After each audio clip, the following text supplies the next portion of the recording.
বেদাংগ ফুকন বৰুৱাক এইকেইটা দানৱে যোৰহাটত বিহুতলীত মৰিয়াই হত্যা কৰিছিল। যোৰহাট আৰক্ষীয়ে আজি চিকিৎসা মহাবিদ্যালয়ত স্বাস্থ্য পৰীক্ষাৰ পাছত আদালতত হাজিৰ কৰিব এই মানৱ ৰূপী দানৱকেইটাক। মেডিকেল টেষ্ট কৰালে কি কাৰণে মাৰপিট কৰিলি? কি কাৰণে মাৰপিট কৰিলি? নামটো কি তোমাৰ? নামটো কি তোমাৰ? কি নাম কি? আব্দুল ৰহিম। কেলে মাৰপিট কৰিলি? আমি মাৰা নাই কোনো। কোনে মাৰিছিলে? সেইটো গম নাপাওঁ। তুমি আছিলা? CCTV ফুটেজ চিনাক্ত কৰিবলৈ পুলিচে তহঁতক আটক কৰিছে বুলি কৈছে, গ্ৰেপ্তাৰ কৰিছে বুলি কৈছে। কি কাৰণে তহঁতি তেতিয়া CCTV ফুটেজ তহঁতি কেনেকৈ ওলালি? ওলাইছে তেতিয়াহ'লে তহঁতি আছিলি, জেগাত আছিলি তাত।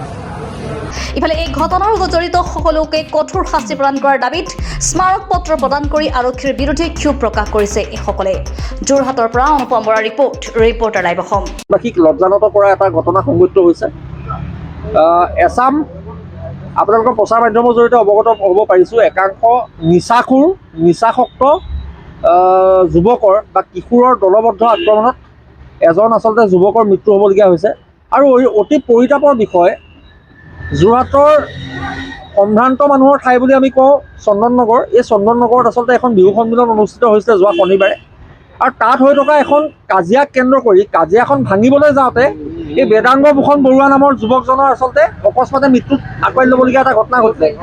গতিকে এই গোটেই ঘটনাটোক আমি আপোনালোকৰ চেনেলৰ জৰিয়তে এই অকাল মৃত্যু সাৱটি লোৱা নিৰী যুৱকজনৰ বিদেহ আত্মাৰ চিৰসদ্গতি কামনা কৰিছোঁ। আৰু এইখিনিতে অত্যন্ত আক্ষেপেৰে আমি যোৰহাট জিলা প্ৰশাসন, যোৰহাটৰ আৰক্ষী প্ৰশাসনক প্ৰশ্ন কৰিব বিচাৰিছোঁ।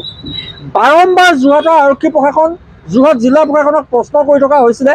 বাৰম্বাৰ তেওঁলোকক দেখুৱাই দিয়া হৈছিলে যে যোৰহাটত বৰ্তমান চুকে কোণে সকলো অঞ্চলতে ড্ৰাগছ বৰ্তমান আচলতে সহজলভ্য হৈ পৰিছে। ড্ৰাগছত আসক্ত একাংশ পথভ্ৰষ্ট লক্ষ্যভ্ৰষ্ট যুৱক যুৱতীয়ে আচলতে বিগত সময়বোৰত বিভিন্ন ধৰণৰ অপৰাধমূলক ঘটনা সংঘটিত কৰি আহিছে। চুৰি হওক, ডকাইতি হওক, কাৰোবাক চুৰিকাঘাত কৰা হওক, বিভিন্ন ধৰণৰ কাজিয়া হওক, আৰু এতিয়া শেহতীয়াকৈ হত্যালৈকে আচলতে এনেকুৱা এটা পৰ্যায় পাবলৈ বাধ্য হৈছে। আপোনালোকে যদি যোৰহাট আৰক্ষীৰ ষ্ট্ৰেংথটোলৈ মন কৰে, আমি ক'বলৈ দুখ পাইছোঁ, আমি একবিংশ শতিকাৰ তৃতীয় দশকত আছোঁ। আজি অসম চৰকাৰে স্মাৰ্ট পুলিচৰ কথা কয়, কিন্তু আজিও আমি ক'ব লাগিব যে যোৰহাট পুলিচ 1985 চনৰ ষ্ট্ৰেংথত এতিয়াও চলি আছে। যোৰহাটৰ যিগৰাকী আৰক্ষী অধীক্ষক আছে, আৰক্ষী অধীক্ষকগৰাকী কোনো ধৰণৰ জনসম্পৰ্ক নাই। যোৰহাটৰ ৰাইজে যিবোৰ কথালৈ আচলতে সদায় সোচ্চাৰ হৈ আছে, এই কথাবোৰ কিন্তু তেওঁ আচলতে যিটো ধৰণে গুৰুত্ব প্ৰদান কৰিব লাগিছিলে, যি ধৰণৰ তেওঁ দায়িত্বশীলতা দেখুৱাব লাগিছিলে, দায়িত্বশীলতা দেখুৱাত তেখেত ব্যৰ্থ হৈছে।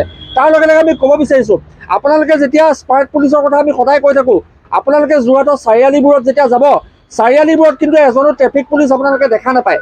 এতিয়া প্ৰশ্ন অৱতাৰণা হৈছে, যিখন বিহু সন্মিলনত কাজিয়াৰ সূত্ৰপাত হ'ল, সেই বিহু সন্মিলনখন আচলতে তেওঁলোকে ইয়াৰ এডমিনিষ্ট্ৰেশ্যনৰ পাৰ্মিশ্যন লৈছিলে, প্ৰশাসনৰ পাৰ্মিশ্যন লৈছিলে। এতিয়া প্ৰশ্ন হৈছে, অনুমতি লোৱাৰ পাছতো, পাৰ্মিশ্যন লোৱাৰ পাছতো কি কাৰণে তাত এজনো আৰক্ষী তাত নিয়োগ কৰা নহ'লে, কি কাৰণে এজনো আৰক্ষী তাত মোতায়েন কৰা নহ'লে? গতিকে এই প্ৰশ্নটো কিন্তু আচলতে উত্তৰ যোৰহাটৰ আৰক্ষী অধীক্ষকগৰাকীয়ে দিব লাগিব। এটা কথা স্পষ্ট, অসম চৰকাৰৰ গৃহ বিভাগৰ দায়িত্বত থকা মাননীয় মুখ্যমন্ত্ৰীগৰাকীক আমি প্ৰশ্ন কৰিব বিচাৰিছোঁ যে অসমত তেওঁৰ স্মাৰ্ট পুলিচ আছে বুলি কয়, পুলিচক সদায় জনতাৰ সৈতে ফ্ৰেণ্ডলি হ'বলৈ কয়, বা পুলিচক সদায় জনসম্পৰ্ক ৰক্ষা কৰি চলিবলৈ কয়, কিন্তু যোৰহাটৰ পুলিচ এই ক্ষেত্ৰত ব্যতিক্ৰম নেকি? যোৰহাটৰ পুলিচে জনসম্পৰ্ক ৰক্ষা কৰাটো বাদেই সাধাৰণ চোৰকেইটাকো ধৰিব নোৱাৰে। গতিকে কি কাৰণে আচলতে এনেকুৱা এটা পৰ্যায়লৈ পাইছে, কিয় বাৰে বাৰে যোৰহাটবাসী ৰাইজক লজ্জানত কৰিবলগীয়া ঘটনা সংঘটিত হৈছে, ইয়াৰ বাবে কিন্তু জবাব পুলিচে দিব লাগিব। তাৰ লগে লগে ইতিমধ্যে আপোনালোকৰ চেনেলৰ জৰিয়তে জানিব পাৰিছোঁ, 10জনক কৰায়ত্ব কৰিছে। আমি জিলা উপায়ুক্ত মহোদয়ক, আমাৰ যোৰহাট আঞ্চলিক ছাত্ৰ সন্থা আৰু অসম সেনা যোৰহাট মহানগৰ সমিতি আৰু যোৰহাট আঞ্চলিক সমিতিৰ যৌথ উদ্যোগত এটা সজাতি দলক ইতিমধ্যে সাক্ষাৎ কৰি স্মাৰক পত্ৰ প্ৰদান কৰিছোঁ। এই সমগ্ৰ ঘটনাটোৰ সন্দৰ্ভত এক উচ্চ পৰ্যায়ৰ তদন্ত আমি দাবী কৰিছোঁ।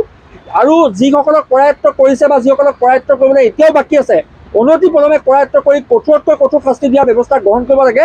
আৰু এটা কথা স্পষ্ট, যোৰহাটৰ প্ৰত্যেকটো চুক চুবুৰী, গাঁৱৰ পৰা নগৰ অঞ্চলৰ পৰা ড্ৰাগছক কিন্তু পুলিয়ে পোখাই উৎখাত কৰিব লাগিব। সদৌ অসম ছাত্ৰ সন্থাই 1 জানুৱাৰীতে পণ লৈছে যে আমি অসমক ড্ৰাগছমুক্ত বৰ্ষ হিচাপে এই বৰ্ষটোত আমি কাম কাজ কৰিব লাগে।